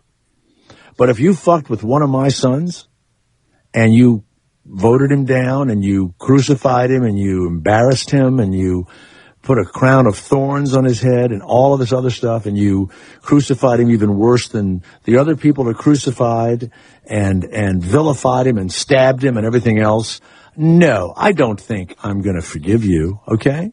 And I don't think you were dying exactly for man's sin. You should have believed in this guy. And I think from that moment on, we were cursed. I've never even thought of that before. What about you, Christina? If they did that to your dad, let's say, and your God, what would you do after it was over? From then on, mankind. She had stepped out. What about you, Steve? You'd be pissed if they left my father to die or my son there to die. Exactly. And some notorious, quote-unquote, notorious prisoner gets released for, Yeah. Now, we've been sold some crazy bill of goods. You know what I'm saying? We've been cursed. We've been absolutely cursed. That's all. I really never thought of that before. And until I heard this woman say Barabbas, she didn't seem like she knew who Barabbas was, though. It was like it was a copyright infringement. I don't think Barabbas, the murderer, who was set free, I don't think he had any copyright stuff going on. I really don't. Or she knew a little. I mean, she was claiming the spellings are different. Wow. So she didn't want people Googling. But if I Google the way it was spelled, her site, I get the biblical stuff just as well. Type in Joe Thomas, I come up. Type in Jane Thomas. I come up. Yep. I'm there. No, but Barabbas just has that. I mean, it's an easy word to remember, and it definitely is. When I was looking at the prep and I saw that, and I was like, I know that. Where do I know that from? And it was roaming around in my head. And then when you started talking about it, all CCD just started flooding back into my brain. Then she throws Iran out there like we just accept that in 2 seconds. Are you kidding? We're the great Satan over there. She should have said, and our co-founders were run out of Iran because they were Jews. That would have been a lot better for us, you know? Mm-hmm. So anyway, she seemed very nice. I'd have loved to have a vodka with her. Every time I hear a Russian, don't you think of the Russian porno? I really do. They are so nasty and naughty. They must be so broke and hungry over there. It's unbelievable. With that, I have a Russian friend, and it was like go to one of his family functions, and it's like there's no water, it's just vodka, and you're drinking it like you'd be there. Right. And they're loud, and it's kind of like Latin, except like a Latino family, except I don't understand what they're saying because they're loud and crazy, but yeah. Years ago, a buddy of mine was the producer of Head of the Class, the TV show. Now, I don't know why they did this. They went to Russia and filmed an episode of that TV. Did you watch that when you were a kid, Head of the Class? Yeah. Yes. Yeah. So they go to Russia. Do you remember the Russian episode? Sure. And the wall maybe had just come down, or it was just starting, the freedom was just starting, but it was still Russia. And so they got there. Excuse me, I don't even know if the wall had come down completely, but because they had to pay the money to the state and all this other stuff. So they make this deal. My buddy flies over, back and forth, and they shoot this TV show. And they were supposed to use a certain cafe or a restaurant or something. And he gets there and he goes, well, there's people over here. So these typical Russian guys with those black leather long coats come over, clear the restaurant out. And say, all right, you can use it now. And they go and they use it. He brings me back some vodka from real Russian vodka. And one night I'm sitting around and we open it up and I just sipped it. And I said, oh, my God, this is really smooth, totally smooth. And it was vodka. And I believe, Steve, that we just sort of drank it with a little piece of ice in it or whatever. Well, we got so drunk because it was so smooth. It didn't burn your throat or anything. It was another level of vodka. And I've never tasted anything like it since. So they're not drinking, if you take a cheap vodka and put it through your Brita 5 times, you have Kettle One. That's all they do. Yeah. They just take vodka and they filter it 4 or 5 times through some charcoal filter or whatever. Whatever they do over there in Russia, it's like tea. We don't get the best tea. England gets the best tea. They send all the shit to us. Let's go to Ian, who is in Toledo. Yes, Ian. Were you stunned that that woman called her company Barabbas? Well, I don't know that I was stunned. I thought it was funny that she kept trying to insist that she didn't know what Barabbas was, and she kept trying to tell you that she did, and you kept ignoring the fact that she exactly knew what it was until she got off the phone. Well, she should have called the company Satan. She You know should what I have mean? called it Satan. Something. Hey, so I want to talk about that for a second, but real quick. So when you talk about like when you said you drank the vodka and you went, oh my God, it's really good. So you sound like your mom when you say that. I don't know what your mom sounds like, but your imitation of your mom. Oh my God, John. Oh my God, Oh God, John. Oh God, John. Stop it, John. Do you find yourself sounding like your mother? Because I do, and it drives me crazy sometimes. Well, yeah, I do. Yeah. I absolutely do. Oh my God, John. Well, of course we sound like our parents. Absolutely we do. But my mother really, my mother was really funny and naturally funny, and I certainly got a ton of my timing from my mother and my relatives in Louisiana. There's no doubt. There are a lot of people like me in South Louisiana, a lot of really funny, and when I would go home, no matter what a big TV show or movie or whatever I was doing, I would go to some family function or whatever, and someone would come and say, "Oh, don't be acting all uppity on us. Any of us can go to Hollywood and make it, okay? Any of it." I'm not joking. And that would be the end of me being special. That was it. What I was good for was when my mom and my aunts took me to cafeterias, we'd always get a free dessert or something when I was recognized. So they would take me to the Piccadilly cafeteria. Piccadilly. So oh, yeah. Piccadilly. Oh, the Piccadilly. Oh, yeah. Oh, the Piccadilly. Oh, yeah. So what can we do for you, Ian of Toledo? So, yeah, it was just, I'm actually from Georgia originally, so I know exactly what you're talking about, going back home and getting your accent back. But anyway, so Barabbas, one of the things about Barabbas that's interesting about him is he is probably one of the first recorded, if you want to say, documented salvation people, because he was a thief and he was going down the wrong way, and he believed who Christ was at that point in time and accepted him before the Romans let him go. No. The guy that accepted Christ was the guy. There were two thieves on the crosses on either side of Christ, and one of those thieves accepted Christ. Maybe Barabbas did too, but my recollection of my the thieves did also, but Barabbas was the first actual document. I don't believe that for 1 minute. I don't believe it or not, because you don't even believe in God, so it doesn't matter. Wait a second. I don't believe that Barabbas. I think, let's say, first of all, they act like everybody knew who Jesus was. They didn't. He had 12 guys that followed him. They absolutely knew who he was. They did not. They did too. Historically, he had a very small group of people. He was one of the most intelligent, most profound rabbis in Judaism at the time when the Romans were going to crucify him. No. Yes. Hold on a second. Let me tell you something. There wasn't even Christianity for 100 years. I just think that Christ was a nice guy. So watch. So when Barabbas gets freed, I think they cheered, and then they carted Christ off. I think it wasn't even at that time special. Wasn't special. I really believe that. It was special because of the... Well, that's because you're some fucking Bible thumper from Georgia. So go Bible thump. Go thump your Bible. Thump your Bible. You know what? Go get a class disease or whatever it is and put your penis in the Bible and smash your penis in the Bible. Get rid of him. Get rid of him. It's like talking to Ted Cruz. Bible thumper. And now this musical interlude to forget what just happened.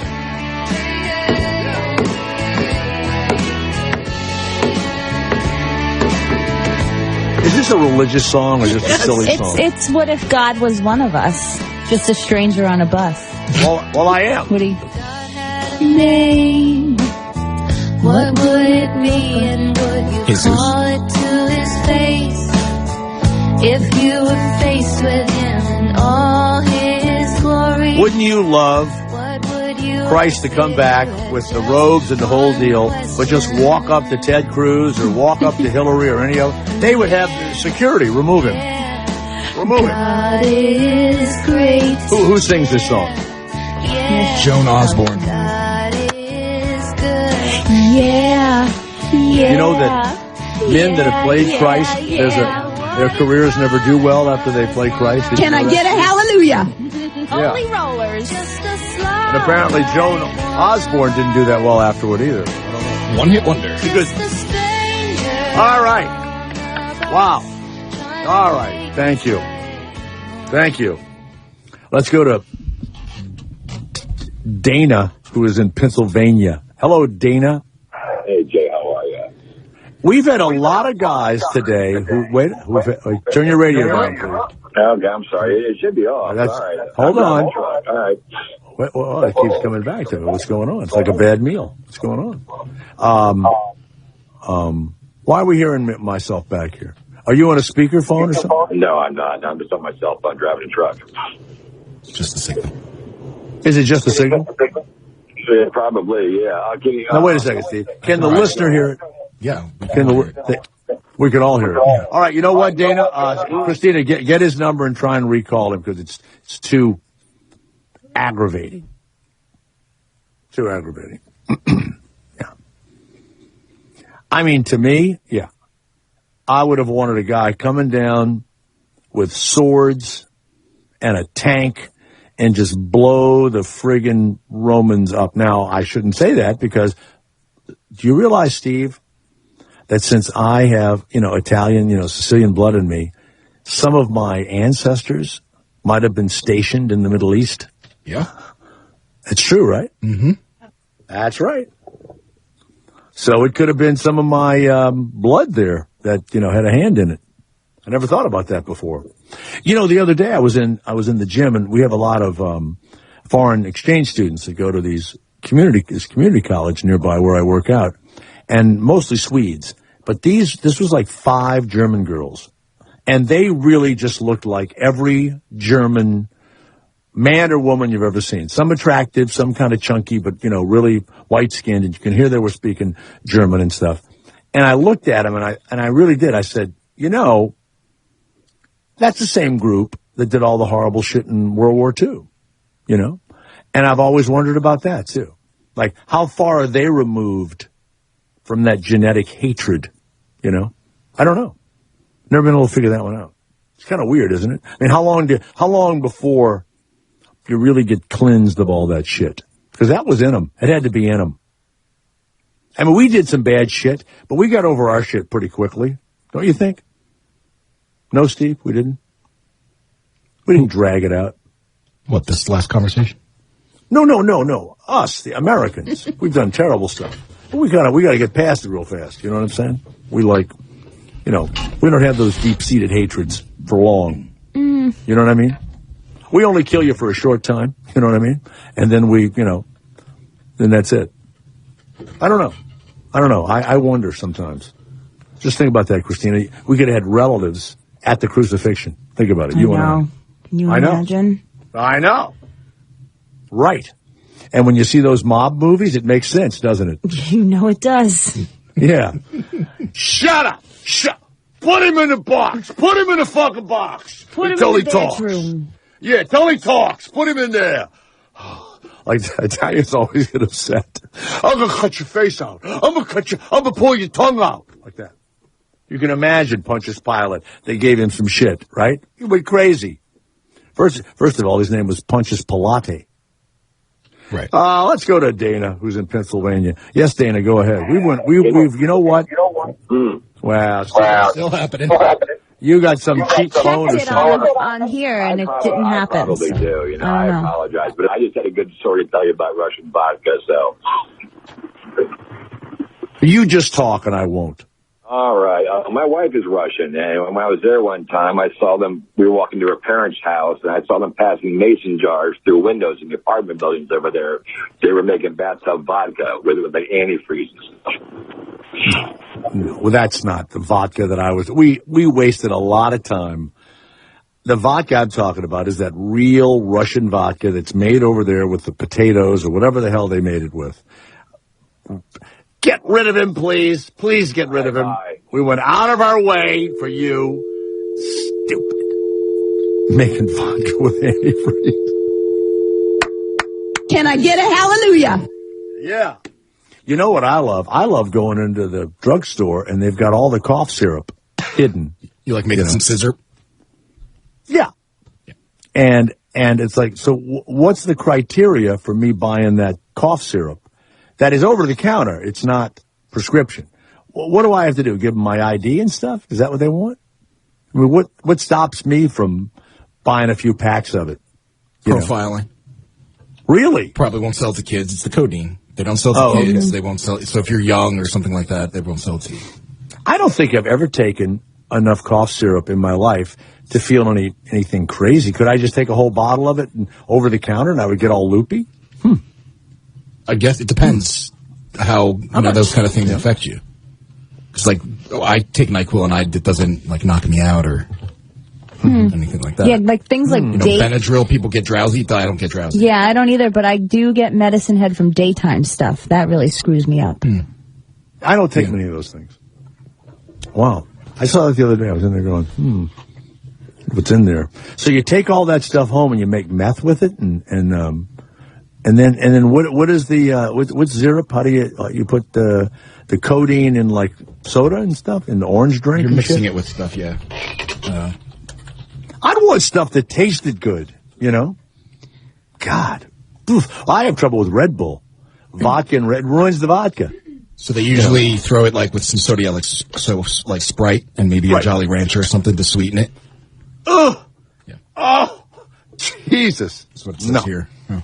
I know. I can't even take it when I don't feel well, so I can't imagine being completely okay and taking it. Jolly Rancher. That sounds like one of the stars of Brokeback Mountain. Yeah. By the way, this year, you absolutely have to figure out all about your finances, okay? So you've made all your resolutions, and now here's the big one. You got to check your credit. Most people don't know what their credit score is. You have no idea when you're going to need your credit score, and you won't know it. At least have it written down somewhere or whatever. Now, if you go on a lot of these credit report websites, they're confusing, and they come with hidden fees. At Credit Karma, they do things very differently. Credit Karma offers truly free credit reports. No strings attached. There is no credit card needed.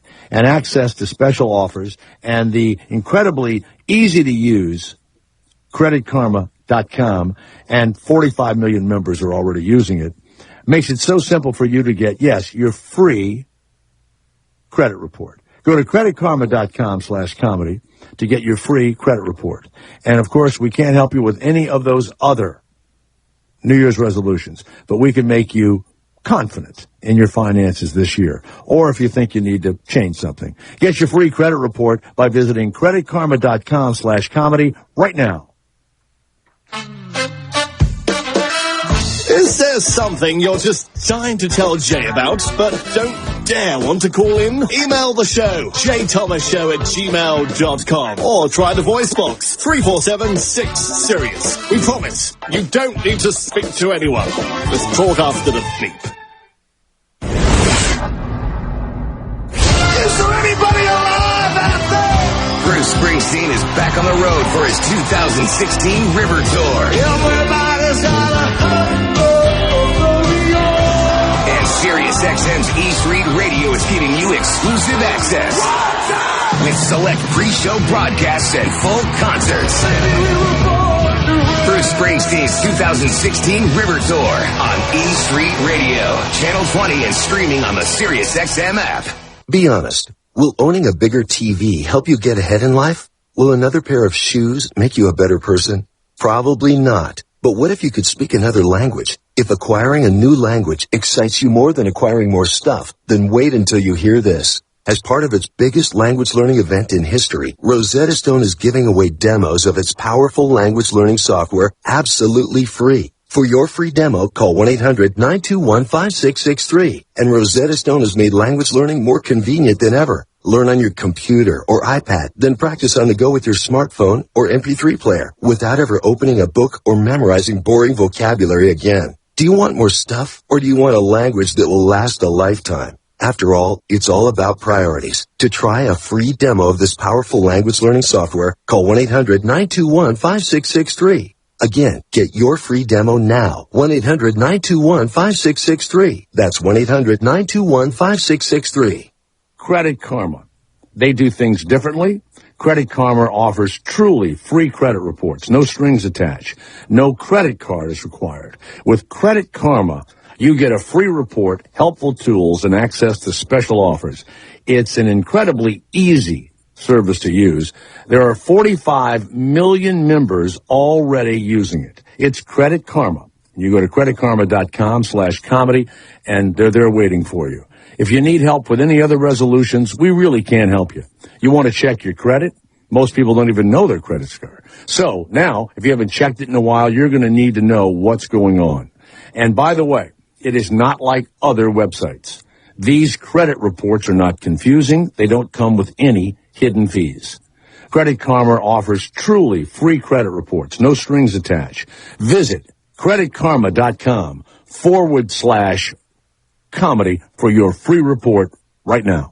Hey, this is Jeff Foxworthy. Larry the Cable Guy here. Happy to bring you Jeff and Larry's Comedy Roundup. You'll hear all-American comedy that you love, backstage interviews with your favorite comedians. Be me, Jeff Foxworthy. And a whole bunch of our friends. Did I mention me? Oh, crying out loud. Jeff and Larry's Comedy Roundup is on right now. Check it out. Sirius XM 97.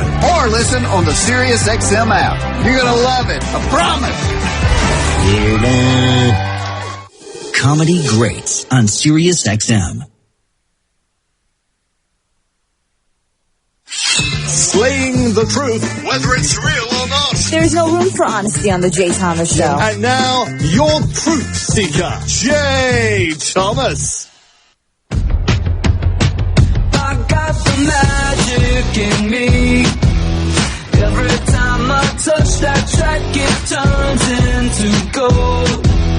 At Jay Thomas Show at Gmail, I've actually gotten 3 today that said, "You're as full of shit as Donald Trump." Thank you. Let's go to Jeremy, who's in Iowa. Yes, Jeremy, it's the Jay Thomas Show. I only have one question for you. What is a caucus, and are you going to caucus soon? I am sure not going to. Hell What no. does that mean? What does that mean, caucus? I know what it means. It's a meeting, but why isn't it a vote? I don't know, and I don't know why they pin everything on the Iowans. We can't make any right decisions. We're a bunch of morons around here. You really don't know what a caucus is? I mean, is it like you go to a voting booth? Are you not invited to caucus? Do you have to be invited? No, anybody can go as long as you're a part of the Republican or Democratic Party. Now, why wouldn't you be concerned with the future of your nation enough to vote for somebody in this caucus that everyone's looking at? I would, Jay, but I'm a truck driver, so more than likely I'm not going to be home during it, or I probably would. What about your wife or family? Anybody going to go caucus? Yeah, my wife probably will. Yes. So let me ask you a question. Who's your wife going to caucus for? I think it's either going to be Marco Rubio or Ted Cruz, but like you said, I just don't trust something about that guy either, Jay. You know what? I just saw the other day, I don't know much about Marco Rubio either, but Ted Cruz is really creepy. So that's cool. So that's unusual. You think maybe that all of this, talk about Donald Trump at the end of the day, people are going to have cooler heads when they go into the, whatever the hell it is, the caucus, and go, he's a lot of fun and all, but we need somebody that's already been an elected official or something? I sure hope so. I mean, I think everybody's just following him because he's been on TV and he's been on The Apprentice. You know, I think you would have just as good a shot at being the president as Donald Trump, Jay. Well, you know what's funny about him is he has unlimited funds, and he hasn't really spent very much money because everybody likes interviewing him. So he really hasn't had to spend. And, you know, he doesn't have any did you get calls at your house, these robocalls about who to vote for and stuff like that at your home? Oh, yeah, all the time. I'm almost ready to disconnect my home phone. I'm getting to that point, Jay. Well, I don't think Trump has that. I think that I was reading the other day that he doesn't even have, like, you know, when you have these big canvassing things and people going out and I kind of like it. I just wish, you know, I don't really know Donald Trump to be a magnanimous, interesting guy. I've always found him to be kind of a blowhard and stuff. I don't know that he's a guy that could run a nation. You know what I mean? So, I don't know, but that's interesting. So Rubio, huh? I've been thinking that there could be some weird upset thing that would drive everybody nuts. Would drive them all nuts. Wow. That's what I'm thinking too, man. I really am. I guess the Des Moines Register put up Marco Rubio to be the the candidate that's going to win. Supposedly they've never been wrong in four elections, but who knows? Really? And when is the caucus? I think it's in another 2 or 3 weeks. Holy shit! Jesus! It's coming up quick. No, but it isn't. It's been going on forever. Good God Almighty! Good Lord! They should have done what they did to Barabbas, Steve. Thumbs up or thumb down. That's it. It's February 1st. Is Iowa. New Hampshire's the 9th. That's what? That's next Monday. Next Monday. So a week away. All right, Jeremy of Iowa. Thank you. Thank you very much. I wanted to know if Steve, does he take handfuls of Xanax before he comes in? Get rid of him. Get rid of him. Get rid of him. No, not till after the show starts. We're not. Hey, by the way, I've been noticing that when you and I talk, I go, boy, Steve reminds me of somebody, but I don't know who it is. So last night, I'm talking to this guy on the phone about business, and this guy is doing something for me, and we're talking, and this guy's laying it all out for me, and I'm thinking, holy shit, this is Steve. That's exactly who it is. Do you know who that guy was, Steve? Who? My son. I was going to be like, Daddy? It was my son. He talks exactly like you. Yeah. He's got a lot of facts, and he doesn't want to be interrupted, and he wants to get to the end of the thing, and it's imperative that you absolutely go in his direction, or it is not good for anybody around us. And it was all even tempered stuff. And I was going, I'm thinking, fucking I'm talking to fucking Steve. Yeah, you and my son. And you know what it is? You're very smart, but you're a little bit insecure. Both of you. Mm-hmm. That's what it is. You know me. I think I know everything about everybody. Yeah. You like to pull out everybody's insecurities. Right, hold on a minute. I'll give you a chance. Steve, if you were going to say what I'm like, well, how would you describe me in 5 words, 6 this words? Is gonna be 5 words? Well, like I just did. I said you're the kind of guy that is smart and you have a lot of facts. And I heard your nervous cough just now. Have a lot of facts, except your insecurity comes through, and you're kind of same as my son. That's what I said. So how would you describe me? I would say that you're an outgoing person with a lot of personality, and you love to tell stories, especially ones surrounded by yourself. But you're giving, but you don't like to really let people know that you actually care about them. And you're all right, we don't need to hear all that. See? Thank you. Mm-hmm. We don't need to hear all that giving. It's not fun, Christina, is it, Jay? What would you say? I would throw back the insecurity to you and say that you were also a little insecure. Mm-hmm. Yes. Really? Yes, I would. Not many people say that about me. Well, not many people know you like I do. Even though I've lived so long, you would think my insecurity would have been murdered by now, but killed. You've developed new ones. Yeah. You know what my insecurity's been killed by? Failure. Jay, are you insecure? No, my insecurity's been killed by what? Failure. That's what it has. That's as insecure and paranoid as a person could be, right there. Wow. And you know that once this show is over, I'll never speak to either one of you again, just like David Letterman did. Right. Never spoke to anybody. My favorite part of this year was when you sent me a text message. Do me a favor, text Garrett, tell him good game for the Jets. I don't have his number anymore. I don't. I don't even. Yeah. Like people ask me about Rodney Conover, who we were and then friends. Garrett never responded. No, right, never responded. And I would say that Garrett and I were really friendly, and yes, it was very. No it was bad, like father-son kind of stuff. No bad blood, no nothing. We hung out together. We had a great time. And I truly liked him, and I was happy for him. He got a raise and everything else, and he went over there, with Anthony. And you're right. And my friend Rodney Conover knew him for some 20-something years or whatever, and for some reason he never spoke to me again.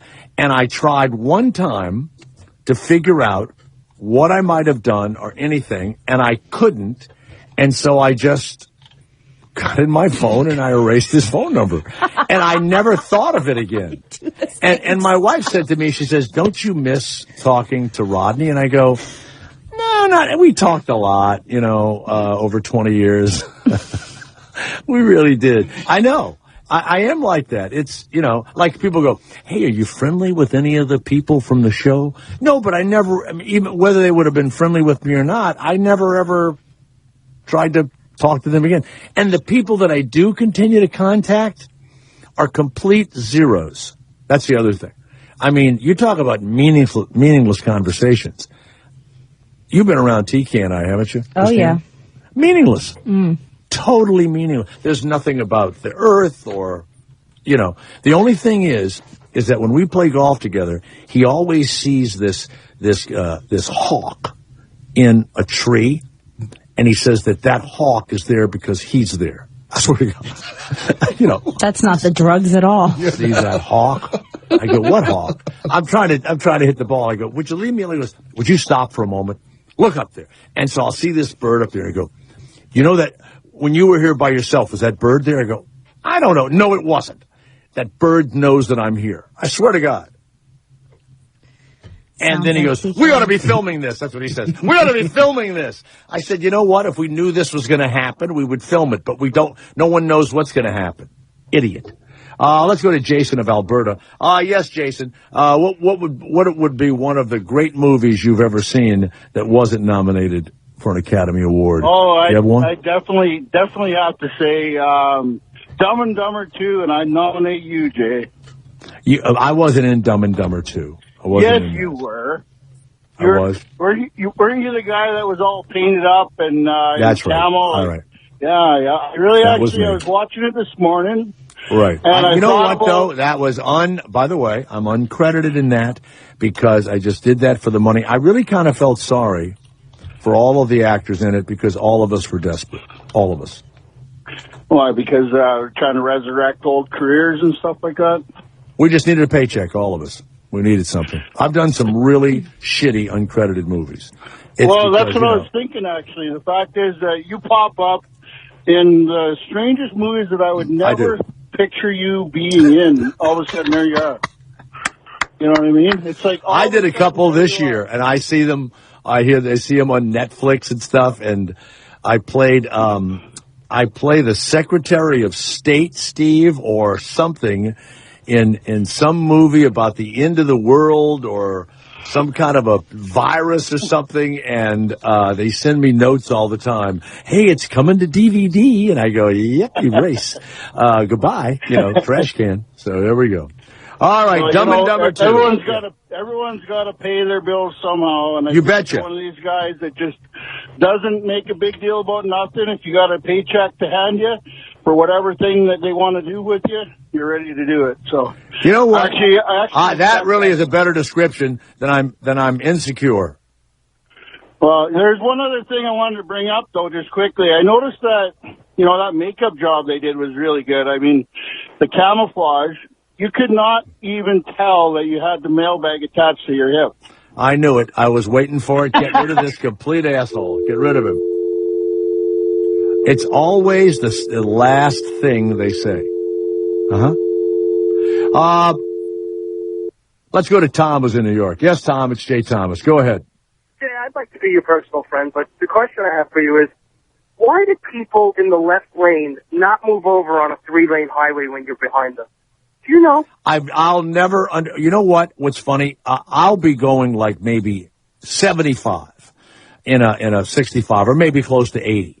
And if someone comes up behind me going like 90, fuck them. But if I'm, putting along, I always move over. I don't know. So you're a over-the-road trucker or just a driver?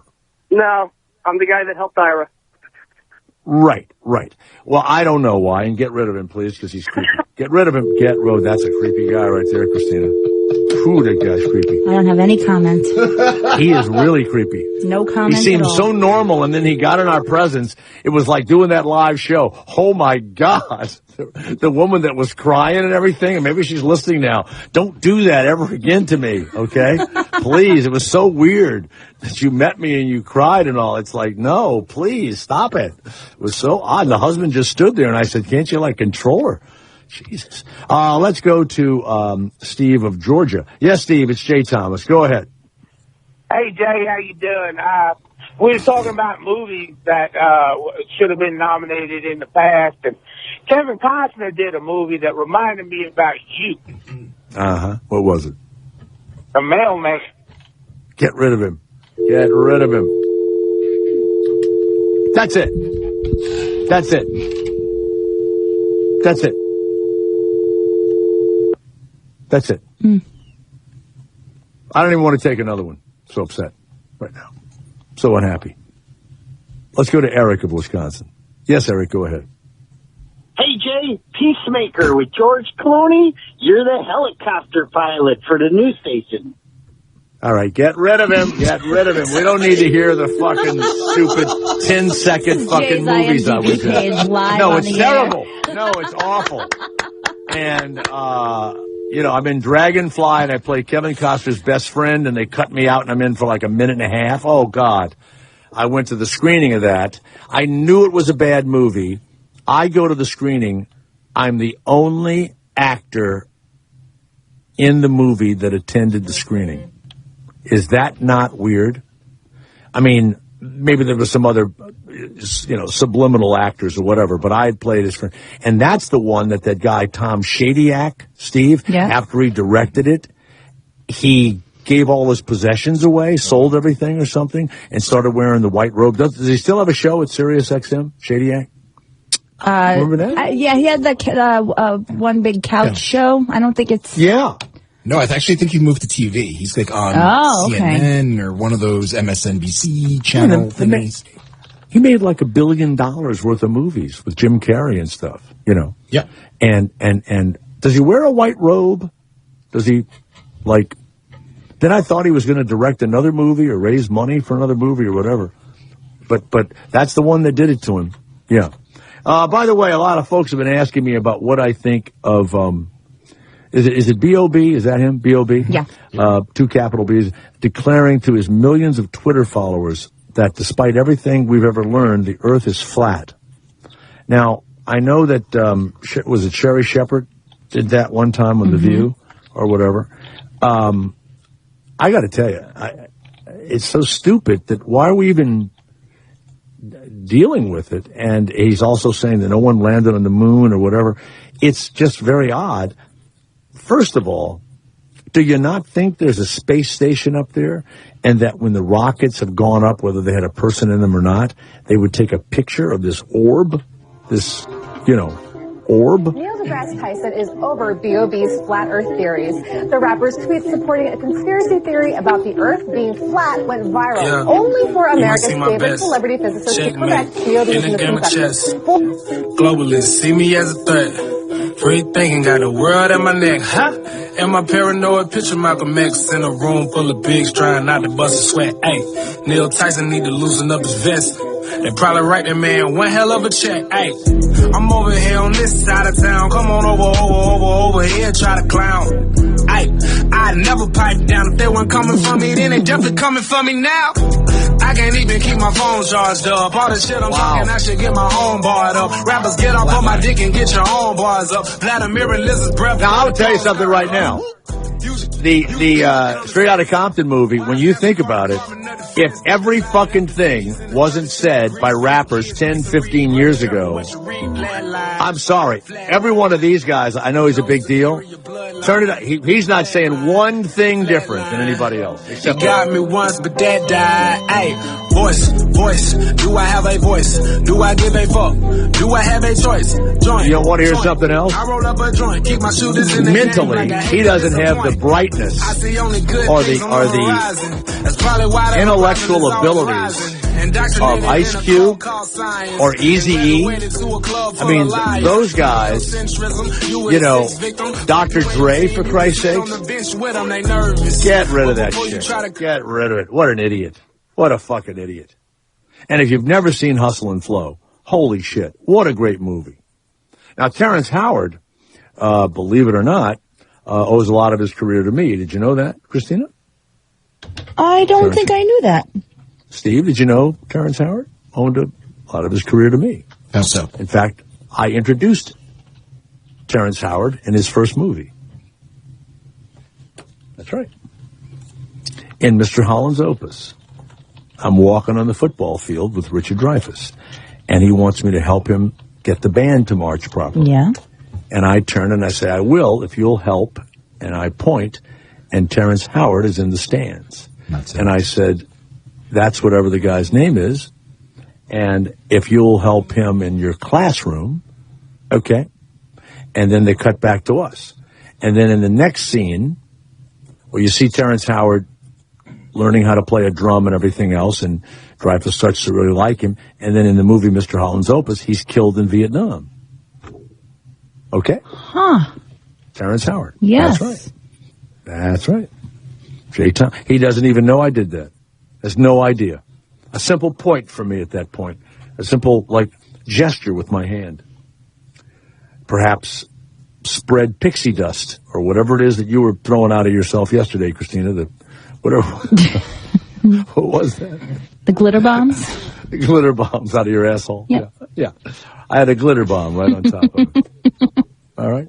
Hey, let's go to Lori, who's in Texas. Yes, Lori. Go ahead. So I'm not going to give you any crap. I want to talk about why critics don't like the action movies. Because my favorite because they're too, they're too, commercial, and they're big money, and they're just made to, titillate everybody and all that kind of stuff. Same thing with a lot of big broad comedies. They say, oh, well, that's slapstick and, it's stupid or whatever. But I go to comedies, die fucking laughing. Why isn't it nominated? I really believe that the Academy Awards, they should have a best movie that is a comedy. They don't have that, do they? It's just all one movie. And they should have a best movie that is a drama. And I think then that way you could have 5 or 6 of each of those. And that's an award that I think you don't want to match a comedy against, Eddie Redmayne getting his penis cut off. You know what I'm saying? That's right. And I think the first Die Hard movie was outstanding. It's my favorite Christmas movie. Right. And Bruce Willis should have been nominated for something or other? Yeah, because that was early in his career, and he did a great job. Sure. Absolutely. Yippee-ki-yay. Yippee-ki-yay. There you go. Well, I think we pretty much covered everything. All right. All right. So, Laura, you grab your mailbag, and we'll see you later. All right. Get rid of her. All right. Get rid of her. Get rid of her. She was going to lay it on me. All right. Until the next time we meet, remember, Barabbas doesn't mean what the Russian lady thinks it means. All right. Call my buddy on the telephone. It does not mean that what I'm saying to the Iranians. Comedy Greats. Comedy Greats. Iconic comedians on SiriusXM, Channel 94, and on the SiriusXM app. The path to the NFL Draft begins this week on SiriusXM NFL Radio. Touchdown, Alabama! Tune in for live coverage all week from the 2016 Reese's Senior Bowl in Mobile, Alabama, as the top college football seniors begin their quest for NFL stardom. Enjoy interviews throughout the week from the players making this journey, along with the scouts, coaches, and executives who will be determining their fate in the NFL. Then stay tuned for coverage of the game starting Saturday at 2 p.m. Eastern. The path to the NFL Draft goes through SiriusXM NFL Radio, Channel 88. Be honest. Will owning a bigger TV help you get ahead in life? Will another pair of shoes make you a better person? Probably not. But what if you could speak another language? If acquiring a new language excites you more than acquiring more stuff, then wait until you hear this. As part of its biggest language learning event in history, Rosetta Stone is giving away demos of its powerful language learning software absolutely free. For your free demo, call 1-800-921-5663. And Rosetta Stone has made language learning more convenient than ever. Learn on your computer or iPad, then practice on the go with your smartphone or MP3 player without ever opening a book or memorizing boring vocabulary again. Do you want more stuff, or do you want a language that will last a lifetime? After all, it's all about priorities. To try a free demo of this powerful language learning software, call 1-800-921-5663. Again, get your free demo now. 1-800-921-5663. That's 1-800-921-5663. I started drinking when I was 13, and alcohol eventually led to cocaine, ecstasy, and meth. The result was multiple brushes with the law, a fed-up family, and bleeding ulcers so bad that I couldn't eat or sleep. I was a bright kid with a lot of potential, but drug addiction had taken away everything that I valued. Finally, my loving grandmother had enough and gave me an ultimatum: go to rehab or get out. And thank God she did. My life is so much better now. I'm a recovery advocate for the iRecover helpline, and I get to help people who are sick like I was. Alcohol and drug abuse destroys families, but there is a solution. I've seen firsthand how well iRecover works, and if you call now, we will pay for your flight to the newest iRecover treatment center in Palm Springs, California. My name is Thomas, and you can speak with me at 877-415-6764. That's 877-415-6764. Call 877-415-6764 or visit iRecoverHelpline.com. That's iRecoverHelpline.com. Wednesday is the birthday of the great Patton Oswalt. If the FBI or the CIA, I just hope they never bug my car. We have another Oswald. Here we go. There's hours of me just sitting there going...